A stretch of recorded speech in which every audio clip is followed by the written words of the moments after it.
Hello，今集同大家講呢一對 Fibium 嘅 Five Fingers KSO。咁呢一對咧，其實係最元祖第一對嘅赤足鞋嚟嘅。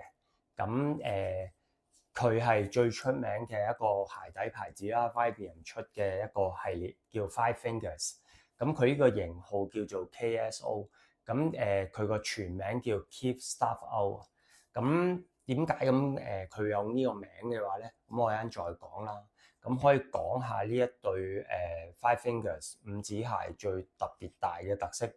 咁顧名思義就係佢係分開五隻腳趾，好似一個襪套咁樣穿上隻腳度嘅。咁除咗係襪套嘅感覺咧，佢因為個鞋面用咗一支彈性嘅布料啦。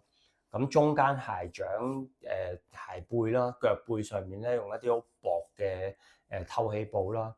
咁再高啲嘅位置咧係用一啲有彈性嘅類似潛水物料嘅棉質嘅布料咯。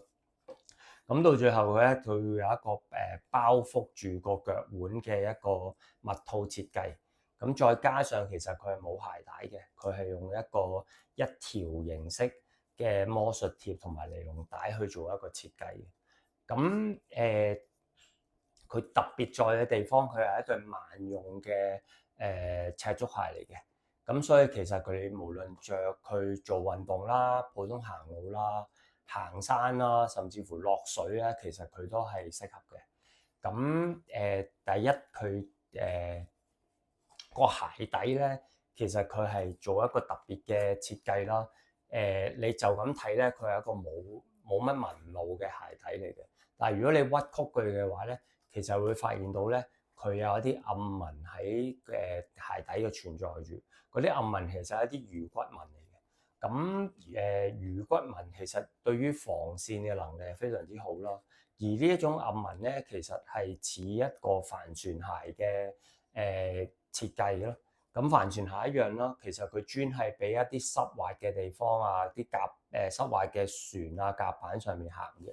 咁所以呢一種設計咧，會令到帆船鞋咧會比較防線啦。咁所以呢一對 Five Fingers 咧，對於喺啲線嘅地方上面咧，其實佢係達到一個好強烈嘅防線嘅作用啦。咁最主要係因為 Fibium 佢呢個鞋底膠啦，同埋佢呢個暗紋嘅設計咧。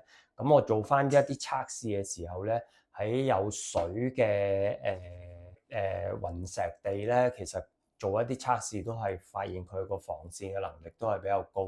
你可以好安心地去步行，都唔會有特別大嘅問題。咁所以咧，點解佢叫 KSO 咧，係 Keep Stuff Out 咧？佢因為佢預你係上山落海啊，甚至乎行沙灘啊、石地啊或者草地啊。咁佢依個設計個包覆設計咧，會令到所有啲外來物咧就唔會走入個鞋籠入邊。咁所以佢叫 KSO 咯。咁另外，因為其實佢呢對赤足鞋嗰個包裹能力非常之好嘅。頭先我講過啦，佢個鞋面有一啲彈性布嘅設計啦。咁所以其實你會 feel 到佢係比起着襪會更加有一個強烈嘅包覆感嘅。咁你會發現咧，佢係完全套住咗喺你腳趾上面啦。咁同埋鞋底嘅設計咧，就係佢兩側咧，佢都係向上兜起啦，同埋腳趾啦，同埋腳踭都好啦，佢都係會向上兜起嘅設計嚟嘅。一來佢係可以保護到你一啲腳嘅位置啦，例如腳趾頭啦。咁佢上兜嘅設計會保護到你踢到啲石頭啊，或者樓梯級嘅時候都唔會太過受傷啦。咁鞋踭又係向上兜嘅時候咧，佢成個鞋會包覆住你個腳腕個鞋踭附近嘅位置，咁佢又唔會有甩鞋嘅感覺。甚至乎佢有兩邊一個包覆嘅設計咧，你隻腳掌咧喺個鞋入邊咧左右喐嘅時候咧，佢都唔會有一個人鞋分離嘅感受。咁所以其實佢着咗落去嘅時候咧，人同埋隻鞋咧，你 feel 到係基本上都合二為一㗎啦。咁佢加上有呢個魔術貼嘅設計咧，會更加做一個包覆嘅效果咯。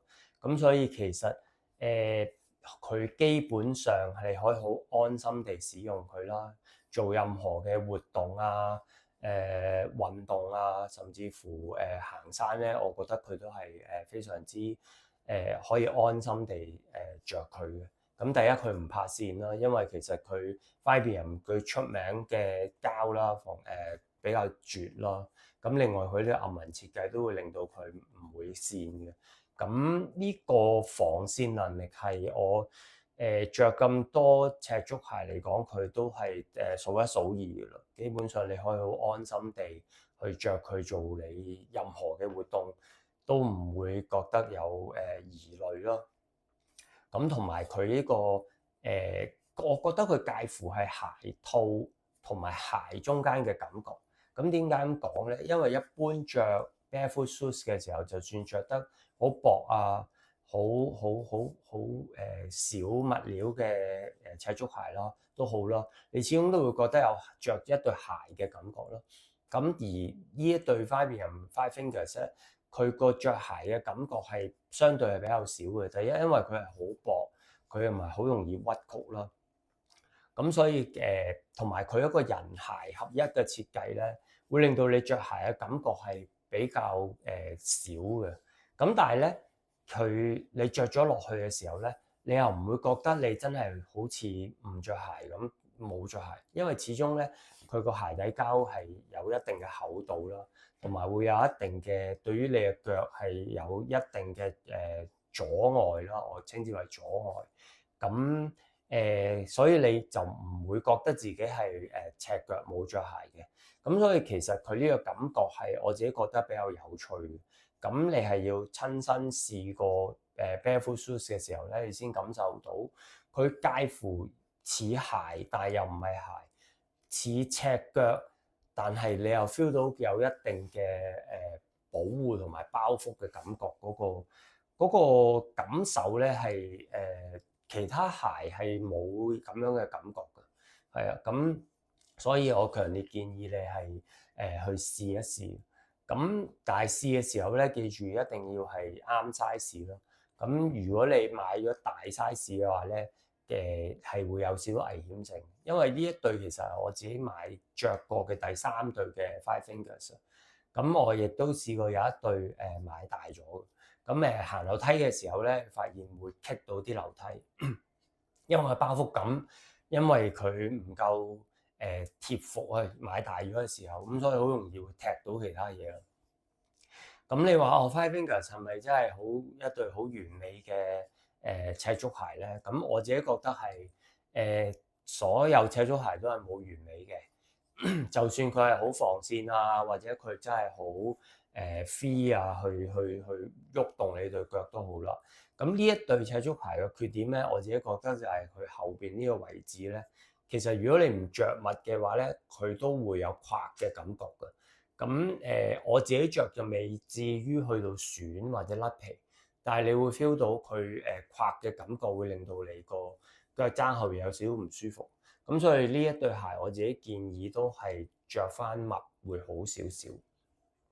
咁同埋另外五指鞋咧，如果你唔着襪嘅話，佢容易啲會有味咯。咁如果你真係好中意着五指鞋，或者你覺得佢呢個鞋身後邊嘅時候冇垮嘅感覺，而真係赤過去着嘅話，我建議多啲去清洗啦。佢可以放落洗衣機洗或者手洗嘅。咁所以留意下衞生啦。如果唔係咧，佢真係會因為你太過出汗會有一陣味嘅。咁呢個都係五指鞋需要留意嘅地方啦。咁但係整體上，我對於五指鞋都係推介嘅，尤其是你對於着barefoot shoes 有一定嘅經驗啊同埋心得嘅話咧，我都建議你去買一對五指鞋去試下，真係比較赤足嗰個感受啦。咁你會 feel 到佢同着一般嘅鞋個感覺係好唔同嘅。咁所以如果你想要一對萬用嘅鞋嘅話咧，咁我覺得呢對 KSO 係一個比較可以建議買嘅鞋款啦。咁第一佢個價錢比較上相宜啲啦，平啲啦。咁第二就係佢真係萬用嘅，咁佢着落去嘅感受都係比較好。咁都可以講翻啦。其實佢呢個係好多年嘅鞋款嚟嘅，佢有10幾年嘅鞋款，但係佢近幾年都會再重新出翻啦，叫做復刻翻佢啦。咁其實就係因為 5PM 聽到好多人要求佢重新想出翻呢一個 KSO 呢個鞋款，咁所以5PM 都從善如流，佢再復刻再出翻呢一個鞋款。咁其實就證明到呢一個鞋款其實有佢一定嘅 fans 同佢個吸引力啊。咁所以如果你好想試Five Fingers 嘅話，我都建議你試一個鞋款嘅。如果你想跑步啊、行山或者甚至乎一啲越野跑咧，我有機會再介紹其他一啲越野跑嘅鞋款啦。否則嘅話，你一般健身啊、行街啊，甚至乎做行山啦，一般最基本嘅行山嘅話咧，甚至乎落水啦，咁我都建議你 KSO 係一個好好嘅選擇。咁今日咧呢一對赤足鞋嘅介紹就喺呢度啦。咁如果你對於 Five Fingers 有任何問題、有興趣想知嘅話咧，咁你歡迎去留言 comment 啦，話我聽啦。咁我盡量將我着嘅感受去解答，話到俾你大家聽啦。咁如果你有邊個鞋款好想我去試嘅，當然你都可以留言啦。咁我都係有盡我能力啦，我買到我試到嘅，咁我都盡力去試完話翻俾大家聽。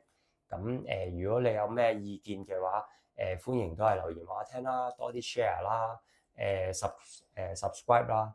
咁呢個基本啦。咁所以呢一集咧就去到咁多。咁有時間我會再試第二啲鞋。咁我哋下次再見啦，拜拜。